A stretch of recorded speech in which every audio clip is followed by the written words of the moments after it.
एक बार फिर से मेरे चैनल पर आप सभी को स्वागत है।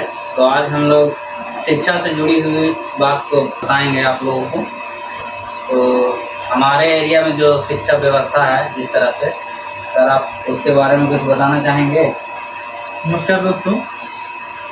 देखिए, बहुत ही अच्छा सवाल है और ये सवाल जो हमसे ये पूछ रहे हैं, इस सवाल अपने आप से पूछने का चीज़ है कि हमारे हर गांव में लगभग विद्यालय है ना? हाँ, लगभग। तो लगभग क्या मतलब, विद्यालय तो है ही, हर गांव में है विद्यालय। तो ये अपने आप से एक सवाल है कि हमारे गांव में जो विद्यालय है वो विद्यालय में शिक्षा की क्या व्यवस्था है। हाँ। और सरकार के द्वारा इसका क्या व्यवस्था बताया गया जी। इसका कंपैरिजन कौन कर सकता है? हम और आप कर सकते हैं, क्योंकि गवर्नमेंट वो सारी चीज़ों को नहीं देख पा रही है। हाँ। और देखिए, भ्रष्टाचार इतना चरम सीमा पे है कि जो भी अधिकारी वहाँ पे जांच करने जाते, वो समझिए कि वहाँ से यहाँ से तो बहुत कुछ सोच के जाते हैं, मैं ऐसा लिखूंगा वैसा लिखूंगा, लेकिन जैसे ही उनको 2 पत्ती मिलता है 500 की, अच्छा, वो सब पॉजिटिव लिख कर ये सब सही है। हाँ, तो ये देखिए, बच्चा आपका है, बच्चा का फ्यूचर आपका है, तो ये समझना पड़ेगा आपको कि हमारे गांव में हमारे आसपास जो भी विद्यालय है उस विद्यालय की व्यवस्था जो सरकार बताती है वो व्यवस्था है या नहीं। दूसरी चीज क्या है, मैं ये भी बोलना चाहूँगा, बहुत सारे लोगों के ये सवाल होता होगा, मन में ये चल रहा होगा, और इससे टीचर्स भी बहुत परेशान हैं कि गवर्नमेंट स्कूल में आप ये कह सकते हैं कि 1 to 8 तक। अच्छा, 1 to 8। हाँ, शिक्षकों को पढ़ाने से ज्यादा समाज के जरूरतों को काम करने के लिए फंसा दिया गया। हाँ, इसमें शिक्षक लोग ज्यादा मतलब ये परेशान रहते हैं, इतना इन्वॉल्व हो गए हैं कि क्या बोल सकते हैं। बीएलओ का काम, हाँ, बीएलओ का करना है, दिया था। कोई सर्वे का काम आ गया, जनगणना करना है, शिक्षक को मिल जाएगा। अच्छा, ये मध्यम भोजन वगैरह जो देने का रूल है उसकी इतना कॉम्प्लिकेटेड कर दिया है, हर दिन आप रिपोर्ट कीजिए, फलना ढिकना ये वो, तो लोग इसी में व्यस्त हो जाता है, एजुकेशन का नाम ही खत्म हो गया। सिर्फ व्यस्त हैं, पता चल रहा है। अब स्कूल गए तो सुबह से 4 बजे तक अब ई ऑफिस में गए, तो कभी बीआरसी में गए, तो कभी ब्लॉक में गए, तो कभी बीएलओ का काम था, तो कभी रिपोर्टिंग कर रहे हैं, उसी में टाइम व्यस्त हो गया। तो आप बच्चों को क्या शिक्षा देंगे? अच्छा, और दूसरी तरफ ये देखिए कि जितने भी ग्रामीण क्षेत्रों में विद्यालय हैं 1 to 5, ज्यादातर विद्यालयों में अच्छी बिल्डिंग नहीं है। अच्छी बिल्डिंग नहीं, बहुत पुराना मतलब बिल्डिंग है तो उसका कैंपस नहीं है। कैंपस है तो पता चलेगा शिक्षक नहीं है वहाँ। हाँ, एक ही शिक्षक के भरोसे विद्यालय चल रहा है, 2 शिक्षक के भरोसे विद्यालय चल रहा है। तो इन सब चीजों पे सरकार को बहुत ज्यादा जरूरत है नजर रखे। बिल्कुल। और मैं ये मानता हूँ कि एक आम पब्लिक को जिंदगी जीने के लिए 3 चीज बहुत मुख्य है। पहला शिक्षा, हाँ। दूसरा स्वास्थ्य, और तीसरा खाने का एक सुविधा मिल जाए। हाँ। चौथा, बाकी चीज जरूरतों को लोग अपने आप धीरे धीरे पूरा कर लेता है वो अपने खुद से। तो आपको भी ये महसूस होता होगा कि अगर सरकार के द्वारा ये मुहैया चलाया जाए कि शिक्षा और स्वास्थ्य पे विशेष जोर दिया जाए, तो जितना लोग आम जीवन में परेशान हैं, जितना लोग स्कैम वगैरह सब कर रहे हैं, वो करने से थोड़ा सुधार होगा।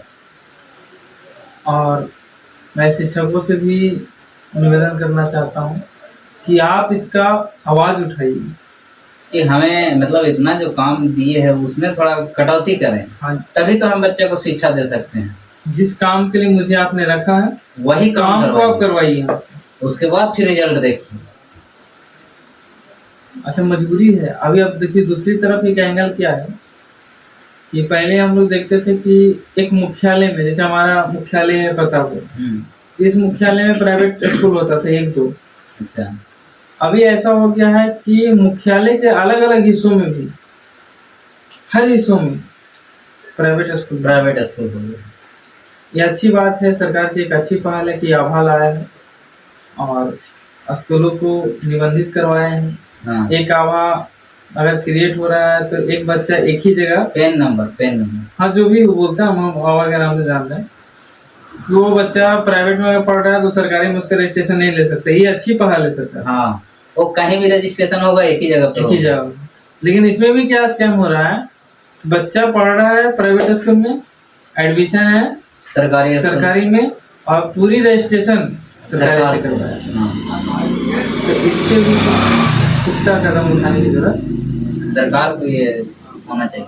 और देखिए लोग प्राइवेट स्कूल की तरफ इसलिए जा रहे हैं क्योंकि ये माइंडसेट हो गया है और इसलिए माइंडसेट हो गया है सर, और प्लस में मतलब शिक्षा भी वहाँ पे थोड़ा बेहतर मिलता है क्योंकि वहाँ पे फीस वगैरह देना पड़ता है, तो उन लोग टीचर लोग भी थोड़ा अच्छा मतलब अति करते हैं परफॉर्म। नहीं, मैं पहले ही बोल के गया कि शिक्षकों को पहले तो आप शिक्षक ही रहने दीजिए। हाँ, वही बोल रहा हूँ ना। हाँ, उनको एकदम ऑल इन वन मत बनाइए।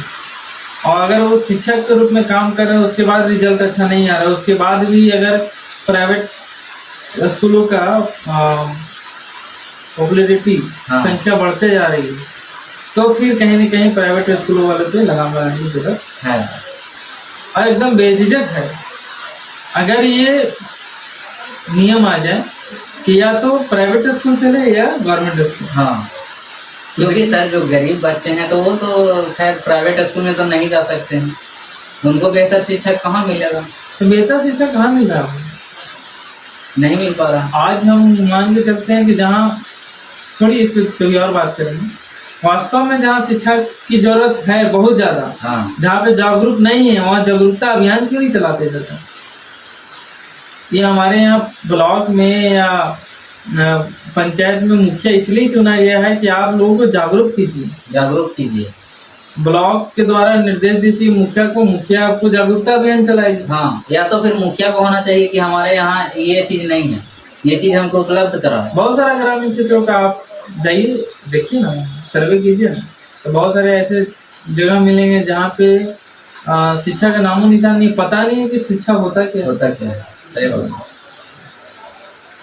तो मैं बस यही कहना चाह रहा हूँ कि आप लोग शिक्षा के प्रति जागरूक होइए और मैं शिक्षकों के लिए कहना चाहूँगा कि ऑल इन वन इनको मत बनाइए, सिर्फ शिक्षक ही रहने दीजिए, मेरा ये राय है। और आपको भी कहीं ना कहीं इसकी परेशानियाँ होती होगी।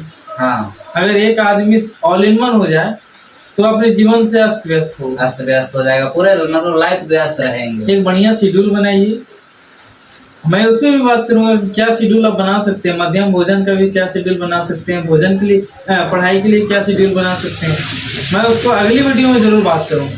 लेकिन तब तक आप इस वीडियो को हम लोग को सपोर्ट कीजिए, तब मुझे लगेगा कि नहीं मैं जो कर रहा हूँ वो मतलब वो फ्रूटफुल है। हाँ, मतलब सपोर्ट कर रहे हैं आप, तभी तो मैं भाई, मुझे भी तो कुछ रिटर्न मिलना चाहिए। हाँ, मतलब आपका तरफ से क्या रिपो है, आप कमेंट भी कर सकते हैं। बिल्कुल, आप कुछ सजेशन बताइए तो मैं उस पर बात करूँगा कि ये होना चाहिए। अगर हम लोग कुछ गलत बोल रहे होंगे तो उसको आप कमेंट कर सकते हैं कि भाई यहाँ पे सुधार करने की जरूरत है। बहुत सारे शिक्षक इसको देख रहे हैं इस वीडियो को, आप अन्यथा न लें। मैं आपके बारे में बस इतना ही बोल रहा हूँ कि आप अपने काम को ईमानदारी से कीजिए और बच्चों को बोलिए कि तुम अपने काम को ईमानदारी से कीजिए। देखिए, मैं बस इतना बोलना चाहता हूँ कि आपको जिस काम के लिए नियुक्ति किया गया है आप वो काम पर ज्यादा फोकस करें। और वैसे भी भारत एक मर्यादा देश है, यहाँ पे लोग बहुत ईमानदार होते हैं, तो आप उस काम को ईमानदारी से कीजिए ना। और नहीं अगर अच्छा लगता तो आप रिजाइन दीजिए, बाहर जाइए दूसरे काम कीजिए। हाँ, बस, थैंक यू।